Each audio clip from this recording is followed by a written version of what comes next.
Hello, guys, and welcome back to my channel. Hope you guys are doing well, and it's good to see you again in another video. I've been doing some thinking. I couldn't sleep this entire night. I was just like thinking and thinking and thinking about some stuff. And I managed to process a lot of things. And in this processing, I was thinking about myself, but also about things relating to gang stalking, but also some like psychological concepts or whatever. And I was thinking about something really interesting, which is about basically about healthy narcissism. So you know how guys like I've talked a lot about narcissism, like how narcissistic people usually engage in gang stalking, but that's like unhealthy narcissism. It's like people who are overly narcissistic. You know what is referred to as like pathological narcissism. So what I'm actually talking about is like healthy narcissism. Basically, I want to talk about is that um,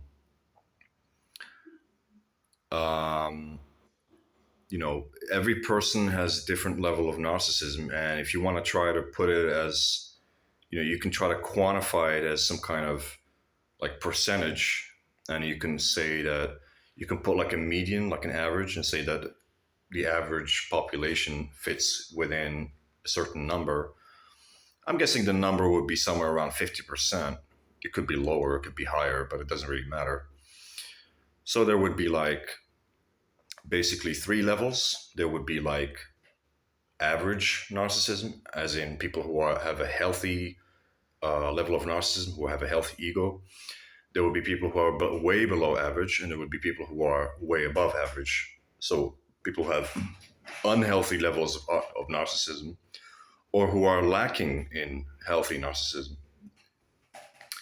So I was thinking about these three concepts, and I was thinking about basically these three types of people that I've just mentioned, um, what their reaction would be towards gang stalking. So, for example, I'll give you an example. Basically, I'm going to first of all talk about the people who have below average levels of narcissism, because I used to fit into this category, mind you. This is really funny. I used to do this, there was this test that can actually test your levels of narcissism, as in, like, I'm talking about NPD, like NPD narcissism, like the dark triad fucking narcissism. And I used to do that test, and I would always get below average.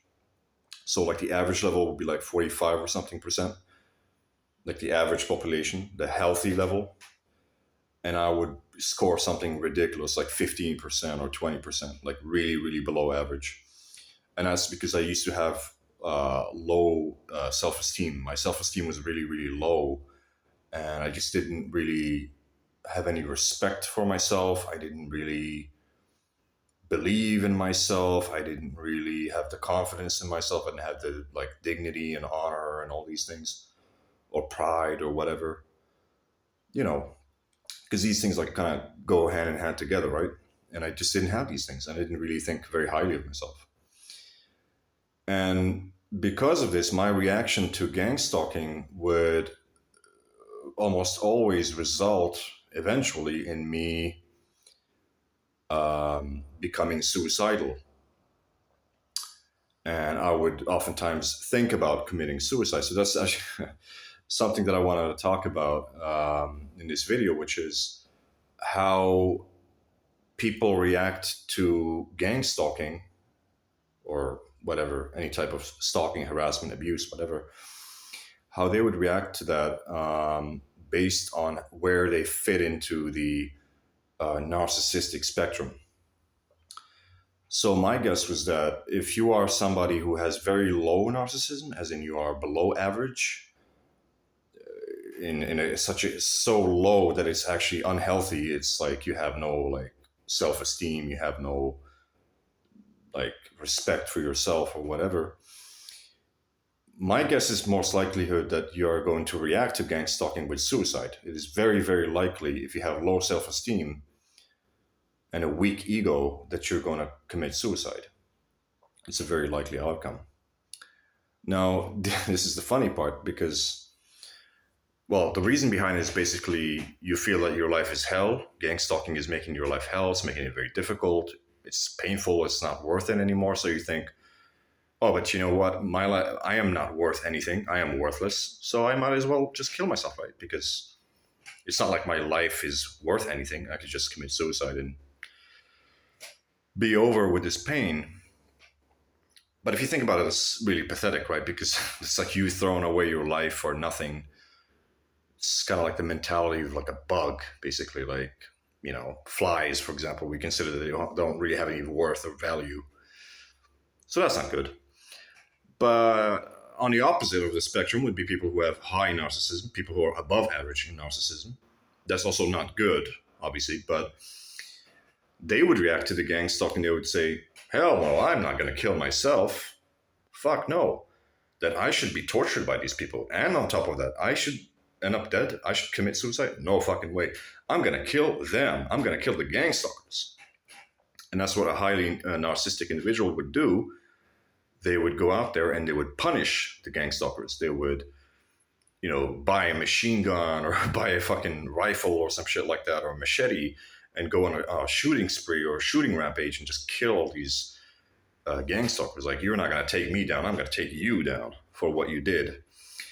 Obviously, that's not good because you're killing people and you're going to end up in jail. And it's going to destroy both you and a lot of people. So it's not good. I'm not recommending that kind of reaction, but you can kind of see them. I'm just kind of trying to delve into the mentality and trying to explain to people the importance of having a good grasp on this concept of narcissism and why narcissism is actually so important. Because a lot of times people talk about narcissism as a pathology, as a psychopathology, but they oftentimes forget that every human being has a healthy level of narcissism. So everyone is technically narcissistic to a certain extent, obviously not too much, not too little. So it's kind of like in the middle, right? Anyway, yeah. So as far as the narcissistic reaction of going out there and then punishing these people and killing them for like, how dare you offend me and how dare you gang stalk me? I'm gonna kill you. You see this quite often, like with mass shootings. A lot of the people who perpetrate mass shootings, they tend to be narcissistic, right? So, you guys have seen like on the news, you've seen like Elliot, what's his name? Elliot Rogers, Roger, Elliot Roger. He was, I think, associated with the incel movement. He was a black pillar, and he was autistic, but he was also narcissistic at the same time. He was a narcissist, and it was pretty clear from his videos of the way that he talked about himself that he really, really believed he was like, I don't know, Adonis or something, which is quite comical and funny because he was not really getting the attraction of women at all. So, whatever. But yeah, so that's what narcissistic people do. When they feel that they are slighted or injured or triggered in some way, they react with violence. They're very likely to take weapons out there, and that's what Elliot Rogers did. He took a weapon and he killed a bunch of students to punish them for whatever transgressions. He talked about all of this, his reasons in his book. He had actually written a book called, but anyway, guys, I'm not going to go into too much details. You know what I'm talking about, right? There's a lot of mass shootings out there, and a lot of them are narcissistic. So back to the topic of the narcissistic spectrum is the middle ground would be just to be a healthy narcissist. And it's quite funny because recently I've done this test. I retook this test after many years, and I've been kind of working on my self-esteem and that kind of stuff. And now I score in the middle. I literally score in the middle. Like my narcissism score, the narcissism score is average. It's like everyone else, like any regular person would. I am not full of myself, but I am also not like self-deprecating or have a bad view of myself or something like that. So anyway, that's a good thing. But I want to talk about the importance actually of having healthy levels of narcissism. And it's not just about not being too narcissistic. It's actually also about not being too little narcissistic. Because if you think about it, a lot of the people who are like empaths, these empaths or people pleasers or whatever, these people are probably very likely to be below the average level of narcissism, as in they have less than the average level of narcissism, and they actually have to work on that. So that's a whole other thing. But yeah, so being on the average of the narcissistic spectrum and having healthy levels of narcissism is very important, because when you see, as far as like your reaction to gang stalking, you think, well, it's not going to go either way. You're not too narcissistic and grandiose and arrogant that you're going to willing to like literally, fill the earth with blood just to get your vengeance on these people. But you're also not so feeling so worthless that you might consider suicide as a solution. So you're kind of like in the middle ground, and that's kind of healthy, that you can kind of see these people doing these things, but you just don't react in any way that would either harm you or harm someone else. So that's actually a good thing. Um, so yeah, that pretty much covers some of the main points that I wanted to talk about. But there's also another thing I wanted to mention, which is, I was thinking about this. A lot of people seem to think that depression is not their fault. They'll find themselves depressed. They're like in a depression. And my opinion on this is, no, it is your fault. It is totally your fault. Like, if you're depressed, there's something missing in your life. There's something that you haven't looked into, and you need to find a solution for that, because nobody can solve it for you. And by the way, this is coming from this is coming from somebody who has actually experienced depression multiple times in his life. I have been depressed before, and I know how shitty it feels, and I know how you feel like there is no solution or way to get out of it.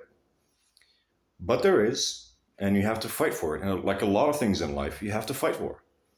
You don't get to have things on a handed to you on like a silver platter. I mean, even something as simple as depression, you're going to have to solve that on your own.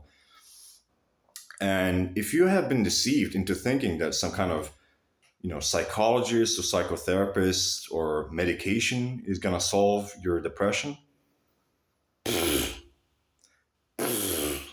no way, man. Never going to happen. The only way for you to solve this problem of depression is to look at the problem, at the root cause. Where is this coming from? You could be a middle-aged man who doesn't have a girlfriend or doesn't feel like he has a chance to get a woman and reproduce and have kids. Yeah, sure, you're going to be depressed. That's very likely to be a reason. Of course, there could be multiple reasons why you're depressed, and nobody can solve this problem except for you. This idea, it's like a stupid idea is perpetuated in psychiatry, especially because psychiatry wants people to be dependent on them so that they become recurrent patients and they always come back and take the fucking medication. And obviously, the psychiatrists get paid, they get their salaries. Obviously, they're not going to be able to do their job if they're not going to get paid if they don't have actual clients, right? And Pfizer and all those GlaxoSmithKline and all those fucking pharmaceutical companies, corrupt pharmaceutical companies, they're not going to make money unless they have depression patients who are taking the fucking medication. You get what I'm saying, right? So psychiatry has really good reasons to lie to you about how to solve depression. The solution to depression is going to have to come from you. I'm sorry, man, but no level of psychotherapy or psychiatry or medication is going to solve your depression. And I always like to look at the ancient people, what they used to do, because they didn't never had any psychotherapy or psychiatry. That's bullshit. That's just a modern day bullshit, man. That never existed for the majority of human history. So, you know, how do they solve depression? Well, you got to look at the problem. You got to look at the issues that you have, and you have to have the courage to solve those problems and look at them. And I'm not going to go into too much details on how you can do that. You have to figure that one out on your own. But psychiatry likes to make it believe that it's all external, like you need some kind of medication or something, or it's because you're in a bad environment. Yeah, that could basically be the case. But I'm sorry, man, but look at me. I'm being gangstalked every fucking day. I'm still being gangster to this day, and I don't have depression. I am very happy to be alive. Yes, I'm being gangstalked. I have lots of people laughing at me, lots of people insulting me, lots of people treating me like really, really badly, but I don't care. It doesn't affect me. Why is that? Because I've done the work. I worked on myself and I figured out all my issues and I solved them.